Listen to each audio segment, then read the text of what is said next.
Hello friends, my self सी प्रतीक कौशिक। कैसे हैं आप सब लोग? स्वागत है आप सभी का एक बार फिर से चुप रिवीजन वीडियोस में।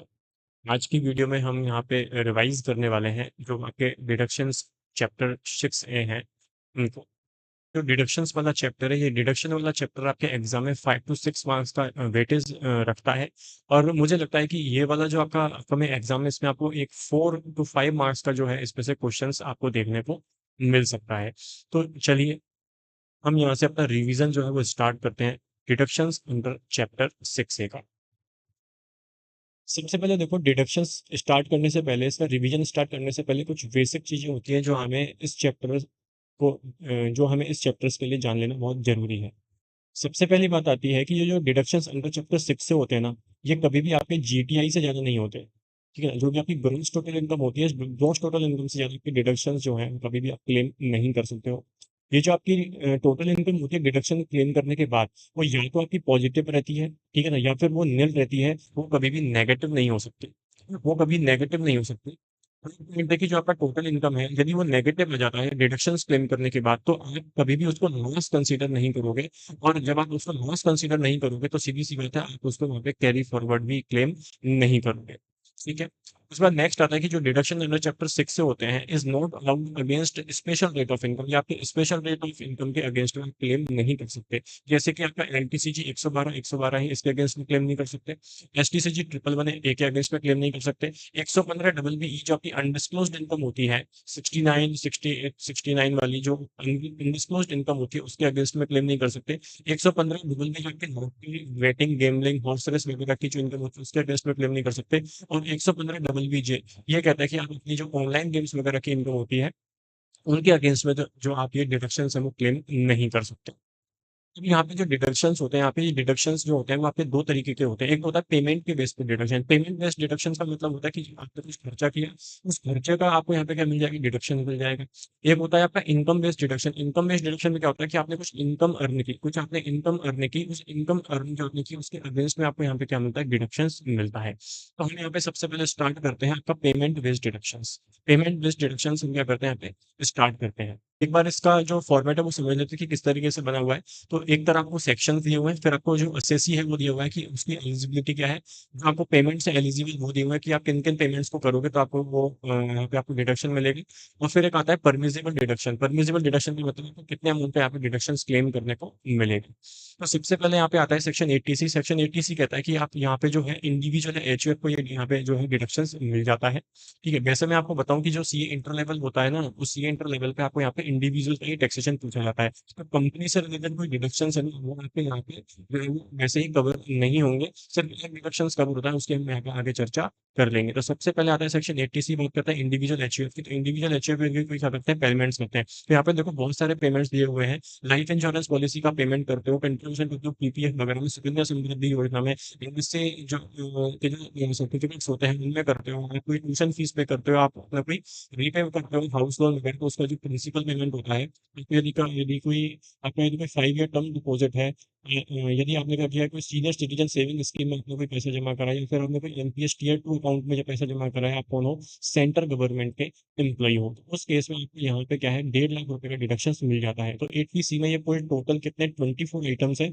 24 आइटम्स में क्या करते हो, यदि आप कोई पैसा जमा कराते हो, कोई पेमेंट्स करते हो, कंट्रीब्यूशन वगैरह करते हो, तो उस केस में आपको यहाँ पे 80C में जो मैक्सिमम डिडक्शन है वो 1.5 लाख रुपए तक का मिल सकता है। अब बात आती है 80CCC। 80CCC बात करता है कि यदि ये केवल इंडिविजुअल को मिलता है, उस केस में यदि आप क्या करते हो, किसी जो एलआईसी ऑफ इंडिया या फिर किसी अदर इंश्योरेंस के किसी एन्युटी प्लान में कंट्रीब्यूशन करते हो, क्यों? ताकि आपको बाद में कुछ क्या मिल सके, कुछ पेंशन मिल सके। बाद में क्या मिल सके, कुछ पेंशन वगैरह मिल सके। इसमें यहाँ पे क्या होता है कि आपको यहाँ पे 80CCC में डिडक्शन मिलता है, और जो डिडक्शन आप मैक्सिमम कितना क्लेम कर सकते हो, 1.5 लाख रुपए का क्लेम कर सकते हो। उसके बाद आता है सेक्शन 80CCD1। 80CCD1 बात करता है कि ये जो डिडक्शन है केवल इंडिविजुअल को मिलता है, और इंडिविजुअल के लिए तो आप कंट्रीब्यूशन करते हो, जैसे कि किसी अटल पेंशन योजना में, या फिर टीयर 1 अकाउंट इसका एनपीएस स्कीम का।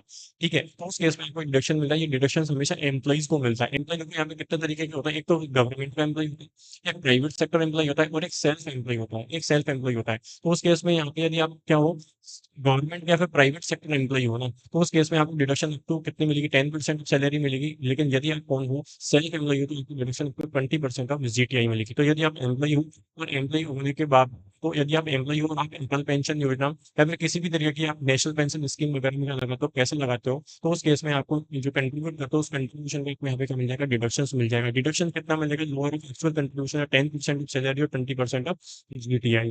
उसके बाद नेक्स्ट सेक्शन आता है 80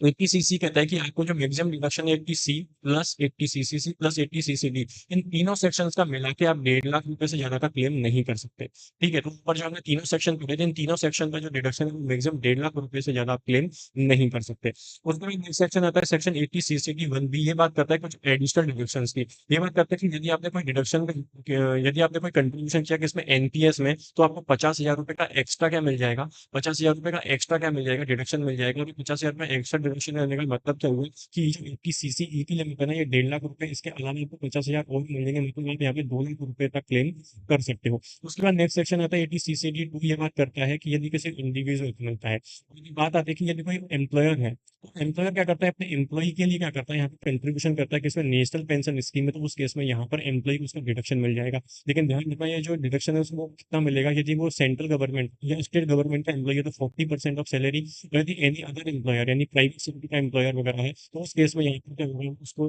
10% और 40% का यदि डिफॉल्ट टैक्स रिजीव कर रहा है एम्प्लॉय, तो मिल जाएगा। ठीक है, अब बात आती है कि जो डिडक्शन मिलता है, ये डिडक्शन जो है वो आपको यहाँ पे कितना मिलता है, तो सीधी सी बात है, जो डिडक्शन मैंने ऊपर देखा था 80 डबल सी ई और 80 सीसीडी 1 बी, इसके अलावा ये डिडक्शन मिलता है। ठीक है, अब बात आती है कि जो डिडक्शन आप क्लेम करते हो, तो उस केस में क्या करना पड़ता है कि ये जो एम्प्लॉयर ने जो भी कंट्रीब्यूशन किया है ना, वो पहले आपकी सैलरी में ऐड होता है, मतलब पहले वो जितना कंट्रीब्यूशन था वो एम्प्लॉय की सैलरी में ऐड होगा, और उसके बाद आपको यहाँ पे डिडक्शन मिलेगा। ठीक है, चलिए, उसके बाद नेक्स्ट सेक्शन आता है सेक्शन 80 सीसीएच। सीसीएच बात करता है कि यदि कोई इंडिविजुअल वगैरह कंट्रीब्यूट करता है जिसमें किसी अग्निपथ स्कीम में, तो यहाँ पे जो सेंट्रल गवर्नमेंट है, सेंट्रल गवर्नमेंट ने क्या बनाया हुआ है, एक अग्निपथ कॉर्पस फंड बनाया हुआ है। इसमें यदि कोई कंट्रीब्यूट करता है, तो उसको यहाँ पे क्या मिल जाता है, डिडक्शन मिल जाता है। तो जो इंडिविजुअल का कंट्रीब्यूशन उसका भी 100% मिल जाता है, और सेंट्रल गवर्नमेंट कंट्रीब्यूशन करता है वो भी 100% यहाँ पे क्लेम हो जाएगा। मतलब पूरा का पूरा जो भी आपने कंट्रीब्यूट किया है इंडिविजुअल ने और सेंट्रल गवर्नमेंट ने, वो आपको यहाँ पर क्लेम करने को मिल जाता है। सेम भैया कि जो एम्प्लॉयर का जो कंट्रीब्यूशन होता है, वो सबसे पहले इंक्लूड होता है इस एम्प्लॉय की सैलरी में।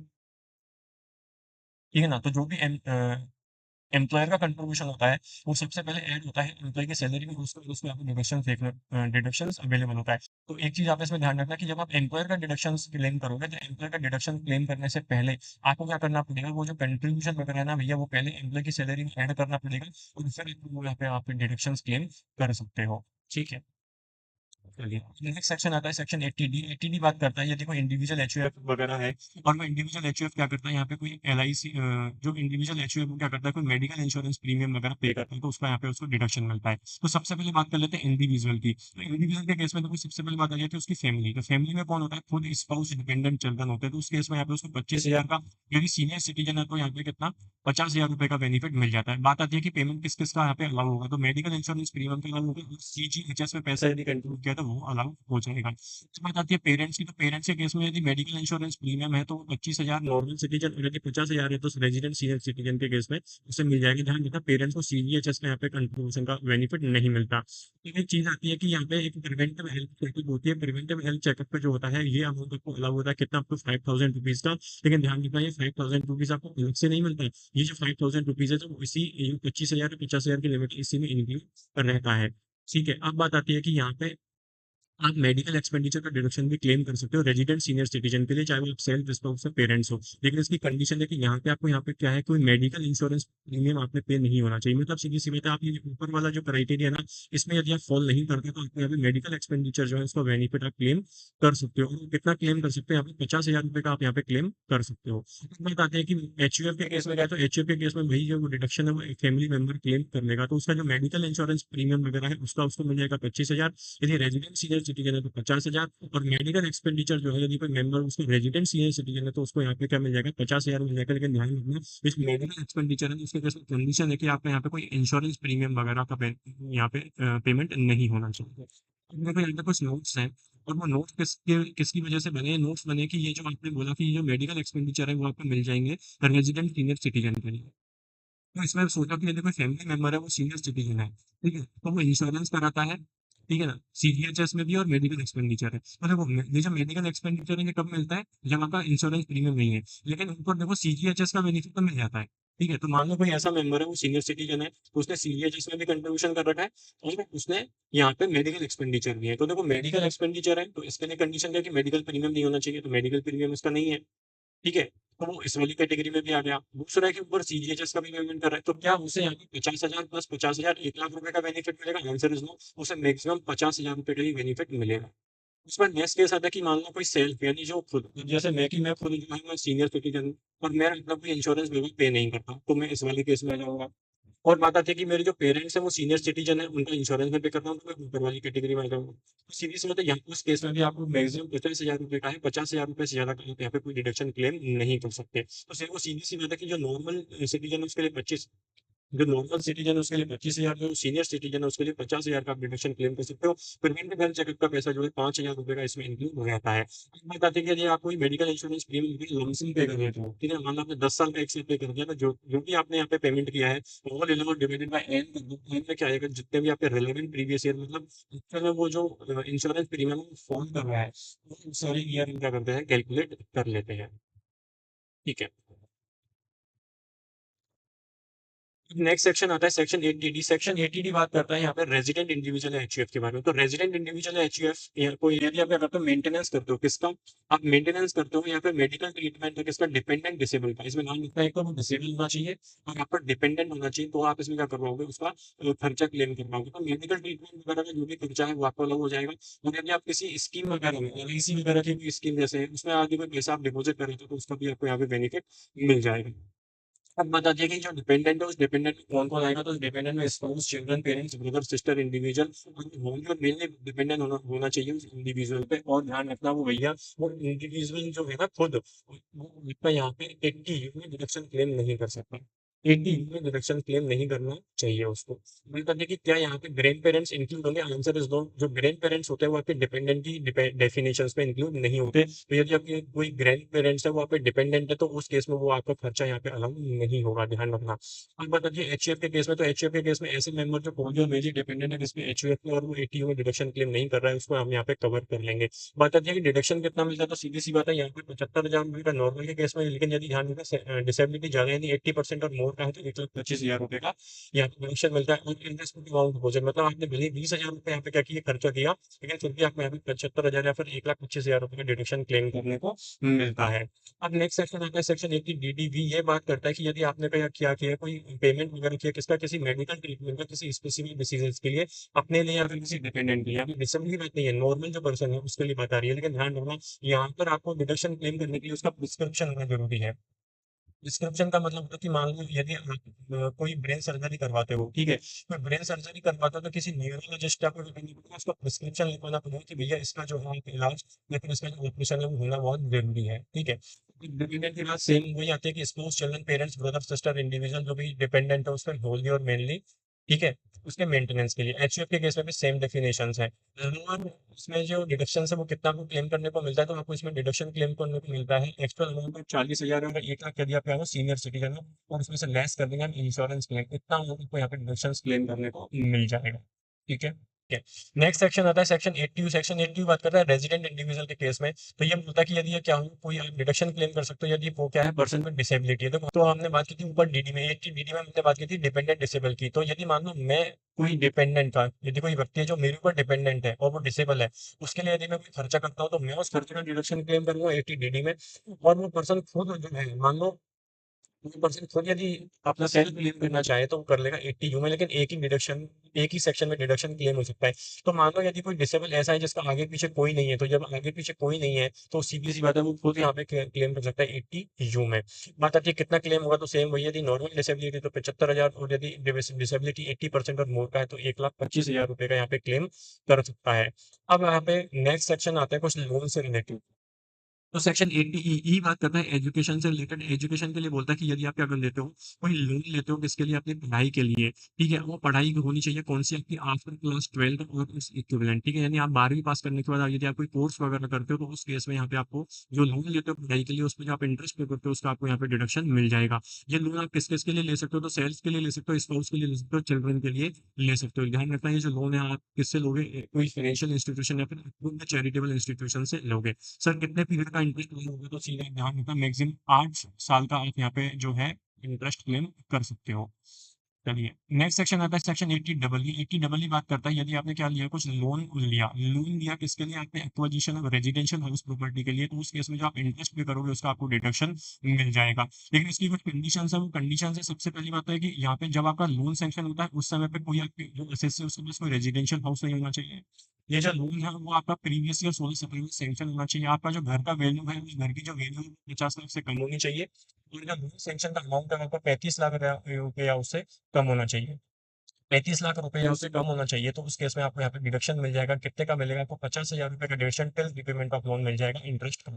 ठीक है, अब बात आती है कि यहाँ पे जो हम इंटरेस्ट क्लेम करते हैं, जो acquisition of residential house property का, वो 24 बी में भी क्लेम करते हैं। तो 24 बी में जो हम क्लेम करते हैं वो, तो 24 बी में हम क्लेम करते हैं, तो इस सेक्शन में जो हम डिडक्शन क्लेम करेंगे 50,000 रुपए का, ये ओवर एंड अबव होगा डिडक्शन ऑफ रुपीज 2 लाख। ठीक है, तो मान लो आपको यहाँ पे 2.5 लाख रुपए का टोटल इंटरेस्ट है, तो 2 लाख आपने क्लेम कर लिया 24 बी में, और 50,000 आप क्लेम कर सकते हो सेक्शन 80 डबल ई में।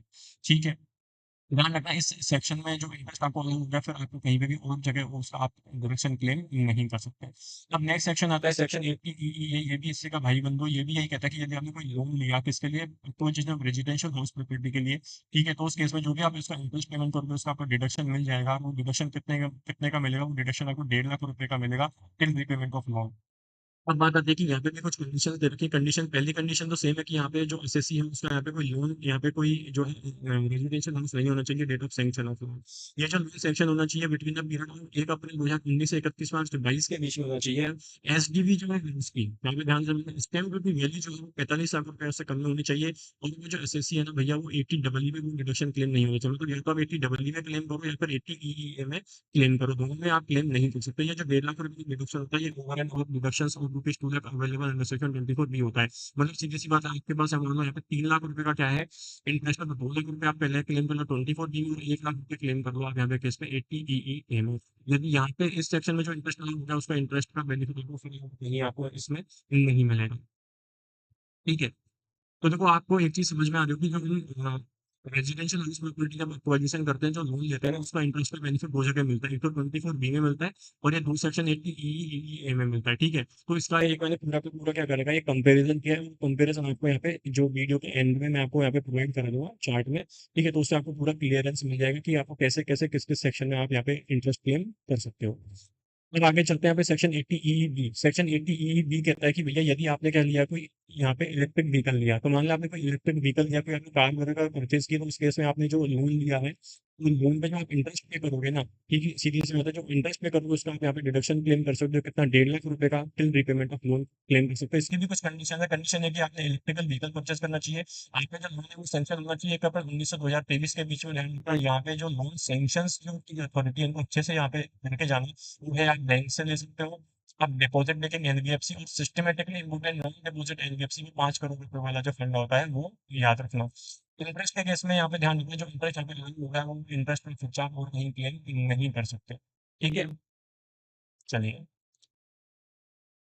अब यहाँ पे नेक्स्ट सेक्शन आता है सेक्शन 80 जी। तो जिनके पास ज्यादा पैसा होता है वो क्या कहते हैं, गोवा जाते हैं। जिनके पास ज्यादा पैसा होता है वो गोवा घूमने जाते हैं। तो 80 जी में यहाँ पे क्या आ जाता है, डोनेशन आ जाता है। तो यार आपके पास पैसा बहुत है तो आप क्या जाते हो यहाँ पे घूमने के लिए जाते हो, मतलब आप क्या करते हो, डोनेशन करते हो।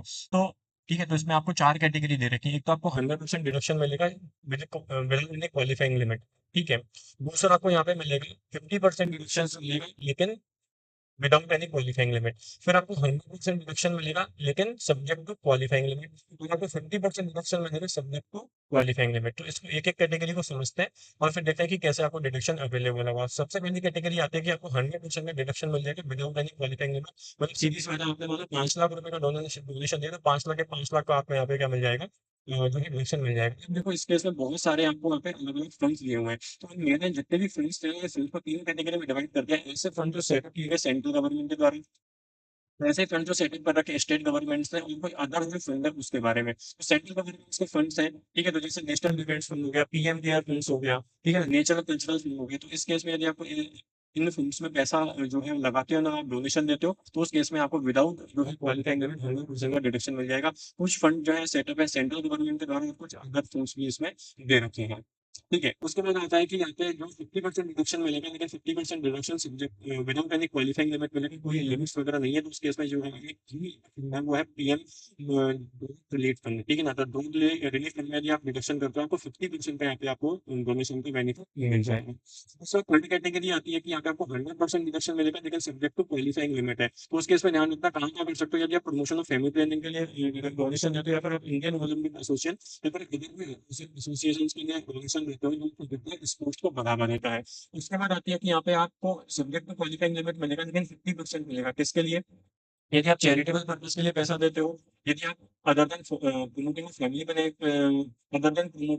प्लानिंग के लिए पैसा देते हो, यदि आप ये पैसा दे रहे हो प्लानिंग डेवलपमेंट या फिर इम्प्रूवमेंट ऑफ सिटीज टाउन के लिए, यदि आप जो कि इंडिया में जो माइनॉरिटी कम्युनिटी होती है उसके यहाँ पे जो है प्रमोशन के लिए पैसा देते हो, या फिर आप यहाँ पे renovation of repair of notified temple mosque gurdwara के लिए आप पैसा देते हो, तो उस केस में यहाँ पे आपको क्या मिलेगा? 50% का डिडक्शन मिल जाएगा, लेकिन क्वालिफाइंग लिमिट के साथ। अब बात आती है कि सर क्वालिफाइंग लिमिट होती क्या है? तो देखो क्वालिफाइंग लिमिट निकालने के लिए सबसे पहले आपको यहाँ पे कुछ स्टेप्स है, उस स्टेप्स में आपको क्या करनी पड़ती है? वर्किंग करनी पड़ती है। तो सबसे पहले देखो 5 स्टेप्स में वर्किंग होती है। पहले सबसे पहली जो स्टेप्स होती है उसमें आपको क्या निकालना पड़ता है? एडजस्टेड टोटल इनकम निकालनी पड़ती है। एडजस्टेड टोटल टोटल इनकम निकालने के लिए सबसे पहले क्या करो, आपकी जीटीआई ले लो, और जीटीआई में से आपको चीजें लेस करता हूँ, इसमें सारे डिडक्शन लेस करता हूँ चैप्टर 6 के, लेकिन 80G को छोड़ के। उसके बाद यदि आपको कोई एसटीसीजी ट्रिपल वन है वो लेस कर दो, कोई लंपन कैपिटल के लिए लेस कर दो, कोई एग्जाम वो लेस कर दो। ठीक है? तो इससे क्या जाएगी, आपकी ग्रॉस टोटल इनकम आ जाएगी। फिर क्या करो, आप क्या करो दूसरे स्टेप में जो है इस जिसके टोटल इनकम के 10% एक अमाउंट निकाल लो। स्टेप थर्ड में टोटल डोनेशन ले लो, category third and category fourth का, और इसको कंपेयर करो। इन दोनों में से जो भी कम होगा वो आपका मैक्सिमम परमिशन डिडक्शन होगा, मतलब इतना डिडक्शन आप क्लेम कर सकते हो। उस डिडक्शन में से सबसे पहले आप अपना 100% वाला डिडक्शन क्लेम कर लो, फिर आप जो है रिमेनिंग डिडक्शन क्लेम कर सकते हो। ठीक है, इसमें कुछ नोट है कि डोनेशन जो है काइंड में नहीं होना चाहिए। डोनेशन जो है मैक्सिमम कैश में 2000 रुपये का दे सकते हो, और ध्यान रखना बिजनेस नेक्स्ट से जरूरी नहीं है यहाँ पे डोनेशन क्लेम करने के लिए। ठीक है, चलिए अब नेक्स्ट सेक्शन पे चलते हैं। सेक्शन 80 सेक्शन 80 कहता है कि यदि आप कोई रेंट पे करते हो, तो उसको आप यहाँ पे डिडक्शन क्लेम कर दोगे, लेकिन ध्यान रखना यहाँ पे सबसे मेन चीज है कि आपको एचआरए नहीं मिलना चाहिए।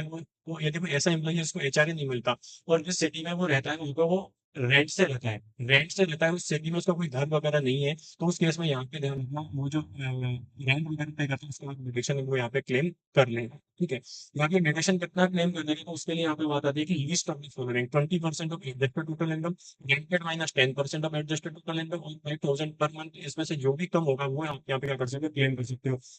एडजस्टेड टोटल टोटल इनकम कैसे निकलेगा? तो जीटीआई ले लो, जीटीआई में से सारे डिडक्शन लेस कर दो एक्सेप्ट 80G, तो आपकी क्या आ जाएगी? Adjusted total income. ठीक है, इसमें एक चीज ध्यान रखना बस कि जो एसएससी है जहाँ पे उसका प्लेस ऑफ ड्यूटी वगैरह है, उस केस में उसका खुद का एसएससी का उसकी उसका किसी माइनर चाइल्ड वगैरह का कोई घर नहीं होना चाहिए। 80 डबल जी है, 80 डबल जी क्या बात करता है? ये बात करता है कि कोई भी ऐसे एसएससी जिसका यहाँ पे पीजीबीबी का इनकम नहीं है, वो यहाँ पे डोनेशन, तो वो यहाँ पे कोई डोनेशन देता है तो वो डिडक्शन क्लेम कर सकता है। ठीक है, तो डिडक्शन यदि आप कोई डोनेशन वगैरह देते हो किसके लिए? साइंटिफिक रिसर्च या रूरल डेवलपमेंट के लिए, तो आप यहाँ पे जो उसका 100% डोनेशन आपको जो भी आपने डोनेशन किया उसका 100% यहाँ पे डिडक्शन मिल जाएगा। लेकिन ध्यान रखना डोनेशन जो है कैश में मैक्सिमम 2000 रुपये का ही होना चाहिए। ठीक है, इसके कुछ क्वालिफिकेशन लिमिट्स है, क्वालिफिकेशन लिमिट को भी वो आप इसमें पढ़ लेना। एट्टी डबल जी बात करते हैं इंडियन कंपनी के बारे में। तो यहाँ पर एसएससी वो है जो इंडियन कंपनी है जिसने ऑप्ट नहीं किया है 115 बी अभी एट बी, ये जो 115 BW BAB है ये आपको सीएफ फाइनल में पढ़ने को मिलते हैं, तो इसलिए आपको उसकी टेंशन लेने की जरूरत नहीं है। बस आपको इतना ही ध्यान रखना है कि इंडियन कंपनी नहीं करती है 115 BW और BAB, उस केस में उसको डिडक्शन मिलता है 80 GGB में। किसको? यदि डोनेशन देता है किसी किसको? इंडियन पॉलिटिकल पार्टी या फिर इलेक्टोरल ट्रस्ट को यदि वो डोनेशन देता है, तो जितना भी वो डोनेशन देता है उसको 100% वो यहाँ पे क्लेम कर सकता है, लेकिन ध्यान रखना यहाँ पे 1 रुपया भी कैश में नहीं होना चाहिए। ठीक है, अब इसमें जो क्वेश्चन पूछा जाता है वो क्वेश्चन पूछा जाता है कि जो एडवर्टाइजमेंट है इसका आपका यहाँ पे सोवेनिर वगैरह ब्रोशर वगैरह में जो एडवर्टाइजमेंट होता है, तो क्या उसका डिडक्शन क्लेम हो सकता है? तो ध्यान रखना इंडियन कंपनी को जो है डिडक्शन मिल जाता है, इंडिविजुअल को नहीं मिलता।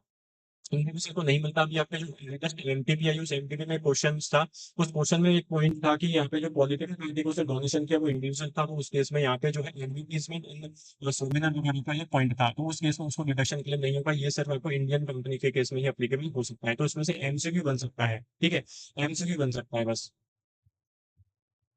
नेक्स्ट सेक्शन आता है सेक्शन 80 जीजीबी। 80 जीजीबी कहता है कि यदि एनी अदर पर्सन है, ठीक है ना, कोई भी पर्सन है other than local authority, artificial judicial person, finger वगैरह गवर्नमेंट, तो उस केस में क्या करता है, यहाँ पे पॉलिटिकल पार्टी इलेक्ट्रॉनिक उसमें डोनेशन देता है, तो उसमें यहाँ पे 100% का मिल जाता है, कोई जो है कंट्रीब्यूशन का डिडक्शन मिल जाएगा। लेकिन ध्यान रखना यहाँ पे भी डिडक्शन डोनेशन जो है वो आपके कैश में नहीं होना चाहिए। पॉलिटिकल पार्टी का मतलब ध्यान रखना, पॉलिटिकल पार्टी का मतलब पॉलिटिकल पार्टी जो रजिस्टर्ड है अंडर सेक्शन 20 यानी यूरोपा एक्ट, इसको बोलते हैं क्या, रिप्रेजेंटेशन ऑफ पीपल है। तो यदि कोई इंडिविजुअल है तो और इंडिविजुअल ने पॉलिटिकल पार्टी को डोनेशन दिया है तो वो 80 जीजी बी में आएगा, और कोई कंपनी है तो वो 80 जीजी, सॉरी, ये 80 जीजी सी कर लेना, ये 80 जीजी सी कर लेना। तो 80 जीजी, तो यदि कोई इंडिविजुअल है तो वो कहाँ पे आएगा, 80 जीजी सी में, वही कंपनी तो आएगी 80 जीजी वी में आएगी। चलिए, तो इस तरीके से यहाँ पे जो आपके जितने भी पेमेंट बेस्ड डिडक्शंस थे वो पेमेंट बेस्ड डिडक्शंस हमने क्या करते हैं, कंप्लीट कर दिए हैं। अब हम यहाँ से इनकम बेस्ड डिडक्शन स्टार्ट करने जा रहे हैं। इस इनकम बेस्ड डिडक्शन में ध्यान रखना, तो ये जो इनकम बेस्ड डिडक्शन है 80 डबल जे डबल 80 क्यूक्यूबी और 80 आरआरबी, इन तीनों के लिए एक चीज देखिए, ध्यान रखना आपको सबसे पहले क्या करना पड़ेगा, ये डिडक्शंस क्लेम करने के लिए, ये जो तीनों डिडक्शन है 80 डबल जे डबल 80 क्यूक्यूबी और 80 आरआरबी, ये तीन डिडक्शंस क्लेम करने के लिए आपको कंपलसरी है कि आप क्या करो, अपना बिफोर आपका क्या है, ड्यू डेट ऑफ आरओआई तक आप अपना रिटर्न फाइल कर दो, तभी आप ये डिडक्शन क्लेम कर पाओगे। ठीक है, अब सबसे पहले चलते हैं सेक्शन 80 डबल जे डबल 80 डबल जे डबल के लिए कौन एलिजिबल है, तो कोई भी एसएससी जिसका यहाँ पे बिजनेस इनकम है वो एलिजिबल है। ध्यान रखना, प्रोफेशनल वालों को ये जो है ये 80 डबल जे डबल का बेनिफिट नहीं मिलता, ठीक है। तो जैसे आपके सी ऑफिसर, सी ऑफिस में जो एम्प्लॉय वगैरह है होंगे, तो उस केस में आपको डिडक्शन नहीं मिल सकता। आपको इसमें क्या होना चाहिए, बिजनेस इनकम होना चाहिए, प्लस आपका यहाँ पे जो है टैक्स ऑडिट होना चाहिए अंडर सेक्शन 44 ए बी में, तभी आपको डिडक्शन जो है वो आपको क्लेम करने को मिल सकती है। अभी जो डिडक्शन है किसके बारे में बात करते हैं, जो बात करते हैं deduction in respect of employment of new employ, तो जो आप न्यू एम्प्लॉय क्या करते हो, रिक्रूट करते हो, न्यू एम्प्लॉय एम्प्लॉय करता है, तो उस केस में आपको डिडक्शन मिलती है। किसका डिडक्शन मिलता है, आपको जो आपकी एडिशनल एम्प्लॉय कॉस्ट होती है, उस एडिशनल एम्प्लॉय कॉस्ट में आपको डिडक्शन मिलता है। कितना डिडक्शन मिलता है, 30% ऑफ एडिशनल एम्प्लॉय कॉस्ट में आपको यहाँ पे डिडक्शन मिलता है। ये जो डिडक्शन आपको कितना मिलता है, 3 असेसमेंट ईयर्स के लिए ये एप्लीकेबल होता है। 3 असेसमेंट ईयर में जो आपको ये डिडक्शन मिलता है, ये डिडक्शन आपको अपनी दोनों रिज्यूम में मिलेगा, मतलब आपको ओल्ड रिज्यूम में भी मिलेगा और न्यू रिज्यूम में भी मिलेगा। लेकिन इसकी बहुत सारी कंडीशंस हैं, तो कंडीशंस जो है वो आपको बहुत अच्छे से यहाँ पे ध्यान से सुननी है। अब तो सबसे पहली कंडीशन है कि आपका जो बिजनेस है ना भैया, वो न्यू बिजनेस होना चाहिए, मतलब वो बिजनेस आपका कभी भी कोई यहाँ पे स्प्लिट वाला, रिकंस्ट्रक्शन वाला एक वो नहीं होना चाहिए किसी एग्जिस्टिंग बिजनेस का, ठीक है, या फिर कोई ट्रांसफर वगैरह का यहाँ पे केस नहीं होना चाहिए, रीऑर्गेनाइजेशन का केस भी नहीं होना चाहिए, ठीक है। तो स्प्लिटिंग अप, रिकंस्ट्रक्शन, रीऑर्गेनाइजेशन ऐसा कुछ भी नहीं होना चाहिए, एक नया बिजनेस या फिर बिजनेस होना चाहिए। प्लस आपको क्या करना है, ड्यू डेट तक आपको अपनी क्या करनी है, टैक्स ऑडिट भी यहाँ पे फाइल करनी पड़ेगी। आपको अपने ड्यू डेट तक अपनी टैक्स ऑडिट भी क्या करनी पड़ेगी, फाइल करनी पड़ेगी। फिर बात आती है यहाँ पे कुछ की टर्म्स, ये जो डिडक्शन से बात करते हैं आपको एडिशनल एम्प्लॉय कॉस्ट का डिडक्शन मिलेगा, 30% ऑफ एडिशनल एम्प्लॉय कॉस्ट। तो एडिशनल एम्प्लॉय कॉस्ट होती क्या है, यहाँ पे ध्यान रखना, जो भी आप एमोल्यूमेंट्स पे करते हो किससे, अपने एडिशनल एम्प्लॉय को, जो भी आप एमोल्यूमेंट्स पे करते हो अपने एडिशनल एम्प्लॉय को प्रीवियस ईयर में, वो आपके सारे के सारे यहाँ पे क्या है, एडिशनल एम्प्लॉय कॉस्ट है। तो बात आती है यदि आपका कोई एग्जिस्टिंग बिजनेस है, वो तो यदि आपका कोई एग्जिस्टिंग बिजनेस है, तो एग्जिस्टिंग बिजनेस के केस में जो आपकी एडिशनल एम्प्लॉय कॉस्ट है ना, वो निल हो जाएगी। कब, यदि आपके ध्यान रखना, no increase in number of employees, total number of employees employed on the last preceding year में। तो क्या बात है, सीधी सी बात है, आपका लास्ट ईयर में 100 एम्प्लॉय थे, आपने प्रीवियस ईयर में 10 एम्प्लॉय हायर किया और उसमें से 10 छोड़ के चले गए, यानी आपको अभी ईयर एंड पे 100 एम्प्लॉय है। तो इस केस में यहाँ पे ध्यान रखना, कोई यहाँ पे एडिशनल एम्प्लॉय जो है वो नहीं आएगा, मतलब कोई एम्प्लॉयमेंट में इंक्रीमेंट नहीं हुआ है, तो इस केस में यहाँ पर आपको कोई डिडक्शन क्लेम नहीं होगा। कोई आप डिडक्शन क्लेम नहीं कर पाओगे क्योंकि आपका जो एम्प्लॉय का बेस था वही आपका एम्प्लॉय का बेस अब बना हुआ है। लेकिन ध्यान रखना, आपने 100 एम्प्लॉय थे, आपने 10 एम्प्लॉय लिए, उसमें से कोई भी छोड़ के नहीं गया, आपके एम्प्लॉय कितने हो गए, 110, तो इस केस में आप यहाँ पे डिडक्शन क्लेम कर सकते हो। दूसरी बात है कि आपके जो एम्प्लॉयमेंट्स है वो कैश में पेड है, यदि आपने कोई कैश में पे कर दिया तो ध्यान रखना आपको उसका बेनिफिट नहीं मिलने वाला, ठीक है। एक बात आती है कि यदि आपका कोई मान लो न्यू बिजनेस है, तो न्यू बिजनेस है जैसे जो भी आप इवेल्युएट्स पे करोगे, ठीक है ना, जो भी आपने एम्प्लॉयमेंट किया उस ईयर में, तो वो सारे के सारे आपकी क्या बन जाएगी, एडिशनल एम्प्लॉय कॉस्ट बन जाएगी। अब बात आती है कि इवेल्युएट्स क्या होते हैं, तो देखो जो भी आपने एम्प्लॉय को पेमेंट करना है ना, वो सारे के सारे इवेल्युएट्स में आता है, लेकिन कुछ चीजों को उसमें से हटा देना। क्या चीज हटा देना, यदि आपने कोई कंट्रीब्यूशन किया किसी एम्प्लॉयर के द्वारा, आपने किसी एम्प्लॉय को किसी पेंशन फंड, प्रोविडेंट फंड में किसी एम्प्लॉय के बेनिफिट के लिए, तो उस केस में उसको इंक्लूड नहीं करेंगे। दूसरा, यदि कोई लमसम पेमेंट किया गया, जैसे ग्रेचुटी, ठीक है ना, सर्वेंट्स पे, leave encashment, voluntary nourishment benefit, communication communication और पेंशन वगैरह के जो खर्चे हैं, ठीक है? तो सीधी-सी बात है, तो वो यहाँ पे जो 2 खर्चे हैं, ये 2 खर्चे आपको यहाँ पे इंक्लूड नहीं करने हैं। एक बता दें कि एडिशनल एम्प्लॉयी में किसको शामिल करोगे? तो देखो 2 चीज़ें थी, एक तो एडिशनल एम्प्लॉयी कॉस्ट, ऊपर देखिए अब आती है एडिशनल एम्प्लॉयी क्या है? तो एडिशनल एम्प्लॉयी में कुछ लोगों को फॉलो नहीं करते हैं, लेकिन कुछ लोगों को इंक्लूड नहीं करेंगे। किसको इंक्लूड नहीं करेंगे? ऐसा एम्प्लॉयी जिसका टोटल एम्प्लॉयमेंट 25,000 पेरोल से ज़्यादा है। ऐसा एम्प्लॉयी जो वहीं पे साल में 240 दिन से कम काम किया, या फिर 150 दिन, यदि इसका जो बिज़नेस है वो किसका है, मैन्युफैक्चरिंग, अपैरल या फुटवियर या फिर लेदर प्रोडक्ट्स का है। ध्यान रखना, यदि वो एम्प्लॉयी क्या करता है, पार्टिसिपेट नहीं करता किसमें, आरपीएफ में, तो हम इसको इंक्लूड नहीं करेंगे। और यदि कोई ऐसा एम्प्लॉयी है जिसका यहाँ पे जो एंटायर कंट्रीब्यूशन है वो सेंट्रल गवर्नमेंट के द्वारा यहाँ पे क्या होता है, कंट्रोल किया जाता है अंडर द ईपीएफ, तो उस केस में हम ऐसे एम्प्लॉयी को यहाँ पे इंक्लूड नहीं करेंगे। बात आती है, एक बात ध्यान रखना, ये 240 दिन वाली कंडीशन है, लोगों को प्रीवियस ईयर में नहीं होती, लेकिन नेक्स्ट ईयर में फुलफिल हो जाती है, तो फिर उस केस उस वो जो एम्प्लॉयी है वो फिर वहाँ पे एलिजिबल हो जाएगा। ठीक है, तो ये जो एक सेक्शन था 80 डबल जे डबल ये बात करता है, एक तो यहाँ पे कैसे से एडिशनल एम्प्लॉयी कॉस्ट, तो जो आप अपने बिजनेस में नए एम्प्लॉयी रिक्रूट करते हो, उनका जो आप पेमेंट वगैरह करते हो सैलरी वगैरह का, तो उस केस में आप यहाँ पे उसकी डिडक्शन क्लेम कर सकते हो। ठीक है, अब यहाँ पे नेक्स्ट सेक्शन आता है, सेक्शन 80 टू 20। इस सेक्शन 80 टू भी कहता है कि आप कौन हो, रेजिडेंट इंडिविजुअल हो, लेकिन साथ में आप ऑथर होने चाहिए। मतलब लिटरेचर वगैरह की बुक्स वगैरह लिखते हो, जैसे कि मानव पोल, और मानव पोल क्या करता है, बहुत सारी बुक्स लिखता है लिटरेचर से रिलेटेड वगैरह। तो उस केस में यहाँ पर ध्यान रखो, वो जो भी इनकम लिखता है रॉयल्टी की, तो जो रॉयल्टी की इनकम होती है उसको यहाँ पे मिल जाता है, उसको डिडक्शन क्लेम वो कर सकता है। ठीक है, तो कितना डिडक्शन क्लेम कर सकता है, तो जो भी उसको एलिजिबल रॉयल्टी मिली है वो लेवल और 3 लाख रुपए विच एवर क्या कर सकता है, क्लेम कर सकता है। बात करते हैं सर कौन कौन सी बुक्स कवर इसमें कवर होती है, तो बुक्स में ध्यान रखना, जो लिटरेरी है, आर्टिस्टिक है, साइंटिफिक नेचर की है, वो यहाँ पे कवर होती है। यदि कोई टेक्स्ट बुक है, स्कूल की guides, commentaries, brochure, diaries, magazines, newspaper, journals, templates, text फाइलें, ये इसमें यहाँ पे क्या होते हैं, इंक्लूड नहीं होते। तो यदि आप स्कूल वगैरह के लिए भी बुक्स वगैरह लिखते हो, तो वो यहाँ पे इंक्लूड नहीं होगी। ध्यान रखना, लिटरेरी, आर्टिस्टिक, साइंटिफिक नेचर की यदि बुक्स है, तो वही यहाँ पे क्या होगी, अवेलेबल होगी। तो मैं कहते हैं कि एलिजिबल रेंज पे क्या होती है, यानी एलिजिबल इनकम क्या होती है, तो एलिजिबल इनकम के केस में ध्यान रखना, यदि सारे के राइट राइट अभी ऊपर के पास है, ऊपर जिसका कि सारे के सारे जो राइट्स हैं अभी ऊपर के पास ही है, तो उस केस में ध्यान रखें, यदि आपको कोई लमसम पेमेंट मिलता है, तो उस लमसम पेमेंट के केस में ध्यान रखना, जो भी आपको पैसे मिला वो क्या है, तो आपकी एक्चुअल रॉयल्टी है। लेकिन आपको यदि लमसम पैसा नहीं मिला है, तो उस केस में ध्यान रखना, आपकी जितने भी आपकी क्या हुई है, बुक्स सेल हुई है, उसका 50% आपकी एलिजिबल इनकम मानी जाएगी। और ध्यान रखना, ये जो 15% निकालो, 50% ऑफ वैल्यू सोल्ड निकालोगे ना, ये आप कोई एक्सपेंस डिडक्ट करने से पहले यहाँ पे क्लेम करोगे। ठीक है, अब बताते हैं कि मान लो कि लमसम पेमेंट रिसीव होता है, जहाँ पे अपने जो राइट्स है वो राइट्स कर दिए, लीव कर दिए किसने, ऑथर ने। तो जब ऑथर ने अपने राइट्स लीव कर दिए है ना, सारे राइट्स अपने पब्लिकेशंस को दे दिया, अपने पब्लिशर्स को दे दिया, उसके बदले में पब्लिशिंग उसको मौका दे दिया, तो उस केस में क्या हम 50% निकालेंगे, ऐसे देता उसके बाद जो भी आपको लमसम पेमेंट मिला है वही आपकी क्या हो जाएगी, एलिजिबल हो जाएगी। ठीक है, अब बताते हैं कि फॉरेन रॉयल्टी क्या होता है, कि आपकी बुक्स देश में नहीं विदेशों में भी बिकती है, तो उस केस में विदेशों से भी आपको क्या मिलेगा, पैसा मिलेगा, लेकिन ये पैसा है वो फॉरेन जो है आपको करेंसी में मिलेगा। तो जो फॉरेन करेंसी है ना, फॉरेन करेंसी का आपको क्या करना पड़ेगा, इंडिया में लेके आना पड़ेगा, कब तक लेके आना पड़ेगा आपको, यहाँ पे 30 सितंबर 2025 तक लेके आना पड़ेगा। तो जितना इनकम आप 30 सितंबर 25 तक लेके आ गए इंडिया में, वो आपका यहाँ पे एलिजिबल माना जाएगा, बाकी एलिजिबल नहीं माना जाएगा। उसके बाद नेक्स्ट सेक्शन आता है, सेक्शन 80 आरआरबी। सेक्शन 80 आरआरबी बात करता है, भाई रेजिडेंट इंडिविजुअल हो और आप कौन हो, पेटेंटी हो। तो आपने यहाँ पे क्या किया है, कोई यहाँ पे ट्रू एंड फर्स्ट इन्वेंशन की है, या फिर और आप उसमें, या फिर आप उसमें क्या हो, क्या होना है, तो आप क्या माने जाओगे, उस केस में एलिजिबल माने जाओगे। और ध्यान रखना, ये जो पेटेंट है ना, ये पेटेंट आपका इस केस में क्या होना चाहिए, रजिस्टर होना चाहिए। पेटेंट ध्यान रखना, रजिस्टर होना चाहिए, तो उस केस में आपको यहाँ पे डिडक्शन मिल जाएगा। डिडक्शन कितने का मिलेगा, जो ये भी आपकी रॉयल्टी इनकम उस पेटेंट से, वो 3 लाख रुपए विच एवर इज लोअर का आपको डिडक्शन मिल जाएगा।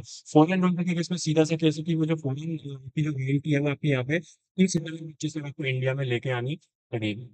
ठीक है, चलिए, अब यहाँ पे कुछ अदर इनकम बेस्ड डिडक्शंस आते हैं। उस अदर इनकम बेस्ड डिडक्शन में सबसे पहला डिडक्शन आता है सेक्शन 80 टीटीए। सेक्शन 80 टीटीए बात करता है इंडिविजुअल एचयूएफ है। तो इंडिविजुअल एचयूएफ ने क्या कर रखा है, किसी बैंक में, किसी कोऑपरेटिव सोसाइटी में, या फिर किसी पोस्ट ऑफिस में अपना कोई सेविंग अकाउंट खुलवा रखा है। तो सेविंग अकाउंट्स में क्या कर रखा है, उसको कोई इंटरेस्ट मिलता है, तो सेविंग अकाउंट का जो इंटरेस्ट होता है ना, वो पहले तो आपके अदर सोर्स में जाकर टैक्सेबल होता है, और अदर सोर्स में जाकर टैक्सेबल होता है, और उसका एक तो अदर सोर्स में जाकर टैक्सेबल होता है, और फिर उसके बाद वो जो इंडिविजुअल एचयूएफ है क्या कर सकते हैं, उसका 80 टीटीए में यहाँ पे क्लेम कर सकता है क्या, इंटरेस्ट पे डिडक्शंस कितना, यहाँ पे actual interest receive 10,000 which ever is lower claim कर सकता है।